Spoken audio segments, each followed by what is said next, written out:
ఒక పిల్లాడు ఆకాశం చూశాడు. అందరూ అన్నారు, నీకు సాధ్యం కాదు. ఒక్క టీచర్ వాడ్ని చూశాడు. అందరూ చూడనిది చూశాడు. అతను చెప్పాడు, నువ్వు పక్షిలా ఎగరగలవు, నమ్ముతావా? ఆ రోజునుంచి వాడు వేరే పిల్లాడయ్యాడు. రాత్రిపూట చదివాడు, కలలు కన్నాడు. ఒక్కసారి ఆలోచించు, నీ జీవితంలో ఎవరైనా నిన్ను నమ్మారా? కమెంట్లో వాళ్ళ పేరు చెప్పు. వాడు మెడ్రాస్ వెళ్ళాడు, ఏరోస్పేస్ ఇంజనీర్ అయ్యాడు, రాకెట్లు డిజైన్ చేశాడు.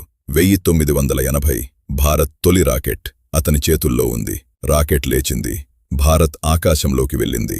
ఆ పిల్లాడు నవ్వాడు.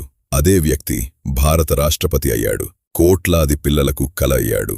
కాని ఇవన్నీ మొదలైంది ఎక్కడ? ఒక్క టీచర్ చెయ్యి ఒక్క పిల్లాడి భుజం మీద పడినప్పుడు. అతను కూడా లక్షల పిల్లల భుజాల మీద చెయ్యి వేశాడు. చైన్ అలా నడుస్తుంది. ఒక్క నమ్మకం, ఒక్క భుజం మీద చెయ్యి, భారత్ అంతరిక్షంలోకి వెళ్ళింది. ఇదే బటర్ఫ్లై ఎఫెక్ట్. నీ జీవితంలో నువ్వు ఎవరికైనా ఆ టీచర్ కాగలవు. ఒక్క మాట చాలు. నీ జీవితంలో ఎవరు నిన్ను నమ్మారు? కమెంట్లో వాళ్ళ పేరు చెప్పు. ఈరోజు ఈ వీడియో నచ్చిందా? లైక్ చేయి, షేర్ చేయి, సబ్స్క్రైబ్ చేయి. మళ్ళీ కలుద్దాం మరో మైండ్ బ్లోయింగ్ కథతో.